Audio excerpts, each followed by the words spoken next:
Hello everyone, welcome to my channel steno tubers. आज का topic बहुत ही ज़्यादा इम्पॉर्टेंट है जिसका नाम है क्लोज पैसेज। तो आप सब जानते होंगे कि क्लोज पैसेज होता क्या है। ये एक तरह का पैरा होता है, पैसेज होता है जिसमें आपको बीच में गैप दिए होते हैं एंड उसको फिल करना होता है। ठीक है, तो जानते हैं कि क्लोज पैसेज को सॉल्व करने का कौन सा मेथड बेस्ट है। मैं कैसे सॉल्व करती थी, देखिए पहले तो आपको करना क्या है कि एक बार आपको पूरे पैसेज की रीडिंग लगानी है विदाउट कि आपको मीनिंग समझ में आ रही है या नहीं समझ में आ रही है, लेकिन आपको एक बार पूरा पैरा रीड करना है। ठीक है, तो मैं रीड करके नहीं बताऊंगी वरना वीडियो ज़्यादा लंबा हो जाएगा। तो आपने क्या किया, सबसे पहले तो उस पूरे पैसेज को रीड कर लिया। ठीक है, तो इससे होगा क्या, चाहे आपको कुछ मीनिंग समझ में आएगी या नहीं आएगी, बट आपको थोड़ा बहुत पैसेज की थीम का आइडिया लग जाएगा। अब दूसरी चीज़ आपको करनी क्या है, आपको पैसेज पढ़ने के बाद ये चीज़ देखनी है कि जो पैसेज है वो पॉजिटिव है या निगेटिव है, लाइक उसकी थीम किस चीज़ पे बेस्ड है। लाइक वो किसी पॉजिटिव चीज़ की बात करने की कोशिश कर रहा है या किसी निगेटिव चीज़ की बात करने की कोशिश कर रहा है। ठीक है, तो ये मत कहिएगा कि आपको आइडिया नहीं लग पाता। देखिए कोई भी पैसेज है आप उसको पढ़ेंगे तो उसमें जो कॉन्ट्राडिक्ट वर्ड्स आते हैं, लाइक कुछ निगेटिव वर्ड्स आए हैं, तो आपको ये पता चल जाएगा कि वो पैसेज किस तरफ जा रहा है। ठीक है, थर्ड चीज़ क्या करनी है आपको, थर्ड चीज़ आपको जो प्रीपोजिशंस हैं उन पे ध्यान देना है। ठीक है, जैसे डैश के बाद जो गैप दिए हुए हैं उनके बाद अगर टू या वेयर या ऐसा कुछ आता है तो आप बहुत आसानी से ऑप्शन सेलेक्ट कर लेते हैं। ठीक है, और अगर नहीं आता है तो वो आपको सेंटेंस के अकॉर्डिंग सेलेक्ट करना होता है। ठीक है, लाइक कहीं पे हु आ गया या कहीं पे ऐसा कुछ आ गया, who which.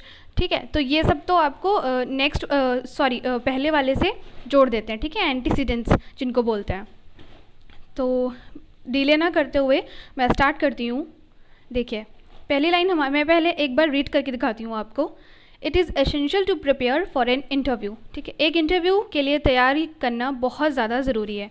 Interviewers like to see dash, interviewers उसे देखना पसंद करते हैं dash who are prepared to ask questions, जो क्वेश्चन पूछने के लिए तैयार रहते हैं। ठीक है, जैसे उनसे किसी ने क्वेश्चन करा तो वो हमेशा रेडी हैं। ठीक है, dash good interviewer is going to be looking for candidates. तो एक डैश जो गुड इंटरव्यूअर है वो, देखिए इंटरव्यूवी एंड इंटरव्यूअर का मतलब आप समझते हैं। इंटरव्यूअर जो वो होता है जो इंटरव्यू लेता है, एंड इंटरव्यू वो होता है जो इंटरव्यू देता है। ठीक है, तो एक good interviewer is going to be looking for candidates, वो ऐसे कैंडिडेट्स। ठीक है, यहाँ पे देखिए आपको क्या करना है, यहाँ पे आपको उन्होंने एक हिंट जो है वो दे दी है। कोई भी या किसी भी गुड इंटरव्यूअर वो क्या देखता है, किसके लिए देखता है, लुकिंग फॉर कैंडिडेट्स। तो यहाँ पे आपको फर्स्ट वाले ऑप्शन का हिंट मिल गया। जैसे interviewers like to see dash who are prepared, simple सी बात है, किसी पर्सन स्पेसिफिक की बात नहीं हो रही है, यहाँ पे एक कलेक्टिव चीज़ की बात हो रही है। तो जो यहाँ पे देखिए नीचे जो गुड इंटरव्यूअर है वो भी कैंडिडेट्स के लिए देख रहा है, और जो पहले वाले में वो भी कैंडिडेट्स के लिए। तो आपको आंसर यहाँ अपने आप मिल गया। ठीक है, यही मैंने कहा था कि लिंक करना चीज़ों को बहुत ज़्यादा ज़रूरी है। ठीक है, फिर dash demonstrate that they will, जो या जो भी इसका वर्ड आया होगा, जो डिमॉन्स्ट्रेट करेंगे that they will dash something new to the company, कि वो कुछ नया कंपनी को अब डैश देंगे कि लेंगे ये तो बाद में पता चलेगा। थिंक ऑफ द थिंग्स, वो उन चीज़ों के बारे में सोचेंगे। You dash contribute to the organisation, कि वो उस ऑर्गेनाइजेशन को जिसमें उनको जॉब मिलने वाली है वो उसको क्या कंट्रीब्यूट कर सकते हैं, कैसी चीज़ों का कंट्रीब्यूशन दे सकते हैं। कंट्रीब्यूट करना होता है योगदान देना, लाइक अपने वो किसी अपने टैलेंट का योगदान दे सकते हैं या किसी स्किल का योगदान दे सकते हैं। क्या है वो तो आगे पता चलेगा। नेक्स्ट है looking good is also very important. देखिए अच्छा दिखना भी बहुत ज़्यादा ज़रूरी है। Dash many companies now allow dash formal clothes in the work place. तो डैश मैनी कंपनीज मतलब कई सारी कंपनीज़ हैं जो अब अलाउ करती हैं डैश क्या है पता नहीं, formal clothes in the work place. तो फॉर्मल जो ड्रेसेस होती हैं वो आप जानते हैं, जैसे ऑफिसेज मीटिंग्स जो प्रोफेशनल उसमें यूज़ करी जाती हैं। ठीक है, तो ऐसे जो क्लोथ्स हैं अब वो डैश वर्क प्लेस जहाँ पे वो काम कर रहे हैं, तो वर्क प्लेस में क्या ज़्यादा यूज़ करवा रही हैं, कम यूज़ करवा रही हैं, तो बाद में पता चलेगा. This doesn't mean it is no dash essential to wear. ये इसका मतलब ये नहीं है. देखिए यहाँ पे क्या बात हो रही है, यहाँ पे कॉन्ट्रडिक्शन हो रहा है कि डैश मतलब आप कह सकते हैं कि हालांकि मैं एक आइडिया लगाने की कोशिश कर रही हूँ, जैसे मुझे आंसर पता है लेकिन मैं एक ऐसे बच्चे की तरह कोशिश करूँगी जिसको आंसर नहीं पता है या वो सिर्फ सिंपल चीज़ें जानता है. Dash many companies now allow dash, हालांकि बहुत सारी कंपनियां अब अलाउ कर रही हैं dash formal clothes in the work place. कम या ज़्यादा फॉर्मल क्लोथ्स पहन के आए लोग वर्क प्लेस पे. दिस डज़ नॉट मीन, इसका मतलब ये नहीं है. It is no dash essential to wear neat and formal dress for an interview. इसका मतलब ये नहीं. देखिए यहाँ पे नो आया है तो आपको समझ में आ रहा होगा कि ये जो दो सेंटेंस जोड़े गए हैं इसमें कहीं ना कहीं कंट्रडिक्शन आ रहा है. तो इसका मतलब ये नहीं है कि no dash essential to wear neat and formal dress for an interview. अब ये तो आपको आइडिया लग रहा होगा कि हालांकि कंपनीज़ ने क्या अलाउ किया है कि इसका मतलब ये नहीं है कि नीट और फॉर्मल ड्रेस पहन के आना मना हो गया है. ठीक है. The most important thing is to be yourself. सबसे ज़्यादा इम्पॉर्टेंट जो थिंग है वो खुद बने रहना है. मतलब आपको किसी चीज़ की कॉपी नहीं करनी है. Dash you must never do is. देखिए यहाँ पे डैश तो इस सिंपल से बात हम लोग कहते हैं what you must never do is. तो क्या है जो आपको कभी नहीं करना चाहिए. Is dash to be something you are not. To be something you are not मतलब कि वो बनने की कोशिश नहीं करनी चाहिए जो आप नहीं हैं.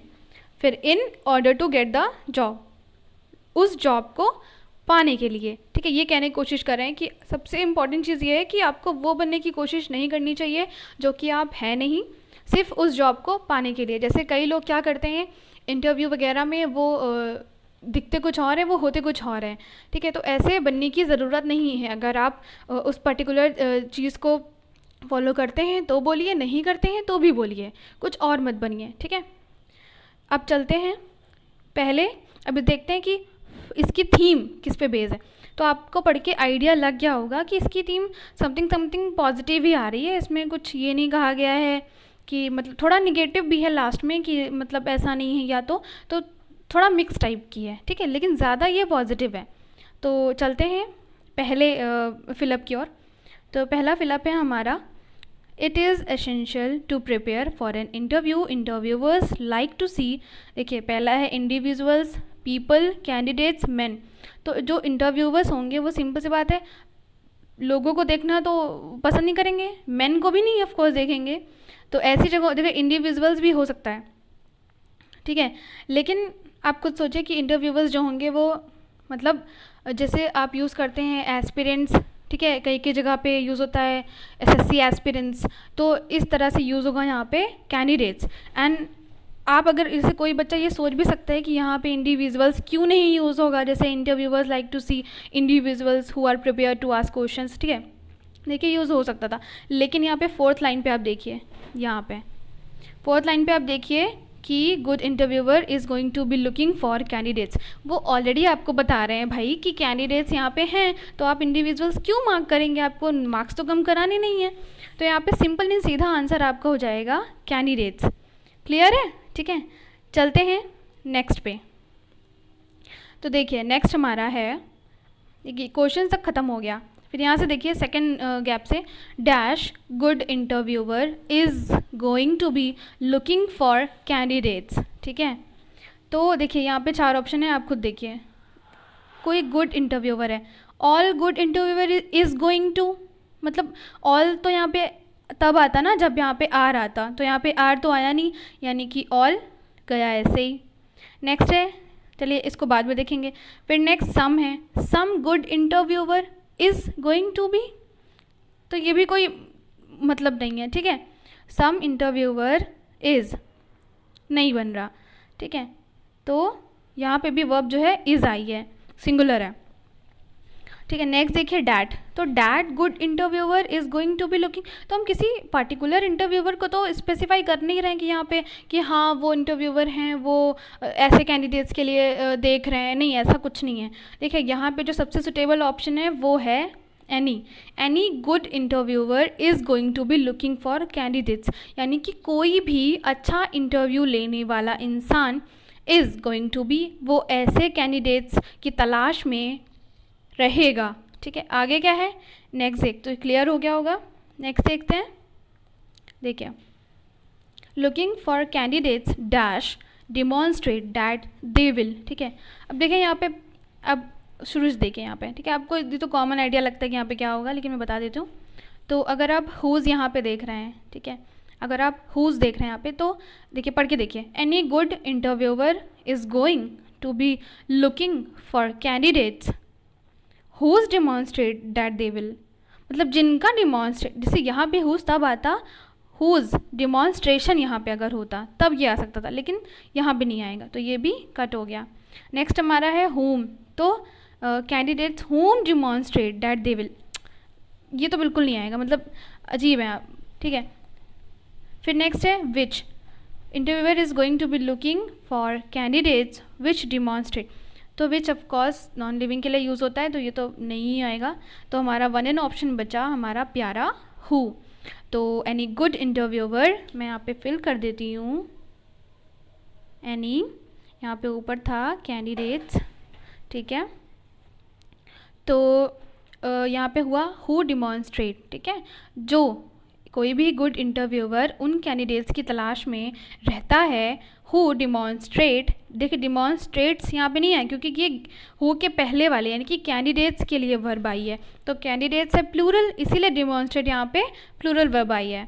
ठीक है, तो यहाँ पे who demonstrate that they will, जो ये डिमॉन्स्ट्रेट करेंगे, उनको डिमॉन्स्ट्रेट करना होता है जैसे किसी चीज़ को दिखाना, लाइक प्रेजेंट करना, ये चीज़ें। ठीक है, डैट दे विल डैश, चलते हैं हमारी नेक्स्ट पे, dash something new to the company. अब यहाँ पे देखिए आपको बहुत इम्पॉर्टेंट ये चीज़ देखनी पड़ेगी। देखिए they will carry something new to the company, I mean वो क्या, वो कोई कैरी बैग एंड समथिंग, कुछ वो सब्जियाँ कैरी करेंगे, बिल्कुल भी नहीं, वो भी कंपनी में, दिमाग लगाओ यार। ठीक है, दे विल फेच, अगर कुछ स्टूडेंट्स को ये लग सकता है, ठीक है, क्योंकि फेच एंड ब्रिंग जो है ऑलमोस्ट सेम है। तो that they will take something new to the company, take, देखिए टेक उस सेंस में यूज़ होता है जैसे आप किसी चीज़ को लेकर जा रहे हैं पर्टिकुलर चीज़ के लिए, मतलब ये एक फॉर्मल साउंड नहीं कर रहा है। ठीक है, तो यहाँ पे आप टेक नहीं कह सकते हैं। ठीक है, तो that they will fetch something new to the company. देखिए फेच और ब्रिंग में डिफरेंस क्या होता है कि फेच मीन्स जैसे किसी एक पर्टिकुलर डिस्टेंस को ट्रेवल करके वो ऑब्जेक्ट लाना, ठीक है, एंड उसके बाद फिर वहीं वापस जाना, तो फेच वो नहीं कर रहा है। जैसे आपने कहीं पढ़ा होगा कि फेचिंग योर अकाउंट डिटेल्स, ठीक है, मतलब वो जैसे वो जो भी चीज़ें हैं वो जा रही है, वो सर्वर से आपकी डिटेल ला रही है एंड वो वहाँ तक पहुँचा रही है, तो यहाँ पे फेच तो ऑफ कोर्स नहीं आ रहा है। आई होप कि आपको ये समझ में आ रहा होगा। डैट दे विल, अब एक ही ऑप्शन बचा हमारा, bring something new to the company.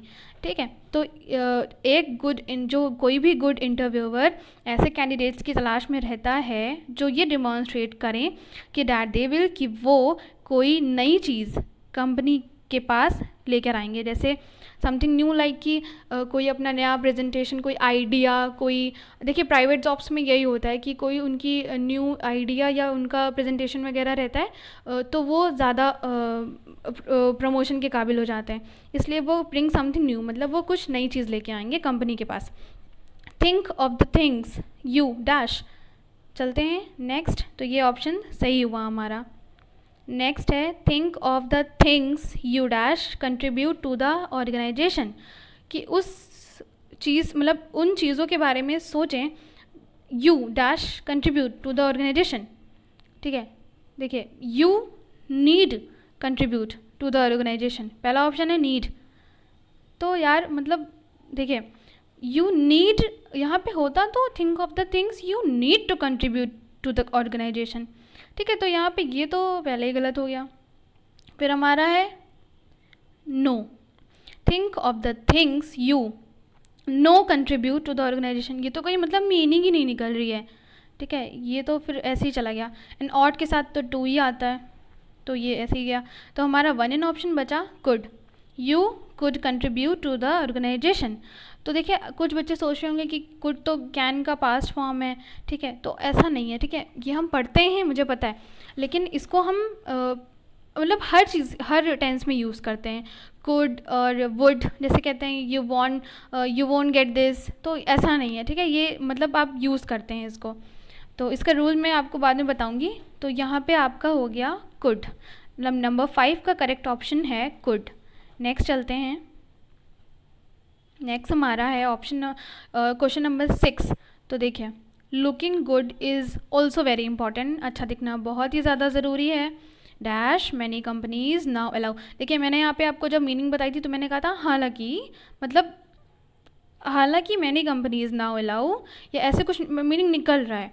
तो देखिए इसमें सबसे पहला ऑप्शन आपको तो बट, मतलब लेकिन मैनी कंपनीज नाउ अलाउ, तो ये तो तब होता ना कि जब इसके पहले कोई सेंटेंस आया होता और उसको कंट्राडिक्ट कर रहा होता, तो बट तो पहले ही ऑफ हो गया बेचारा, डिस्पाइट बचा। तो despite many companies now allow, देखिए डिस्पाइट के बाद जहाँ तक मैंने पढ़ा है तो आईएनजी की फॉर्म आती है, तो ये तो पहले ही चला गया। तो despite many companies now allow नहीं, पॉसिबल नहीं है। स्टिल तो यहाँ पे किसी भी कीमत पर नहीं आएगा। स्टिल मैनी कंपनीज, स्टिल तब आता जब इसके साथ वही मैंने कहा कि कुछ कंट्राडिक्ट फॉर्म में कुछ सेंटेंस आया होता, तो ये तो ऑलरेडी चला गया। देखिए मैं इस तरह से सॉल्व कर रही हूँ जैसे एक नॉर्मल बच्चा सॉल्व करता है। एक एवरेज बच्चा जो होता है उसको हर तरह की चीज़ें नहीं पता होती हैं, उसको इतने रूल्स नहीं याद रहते।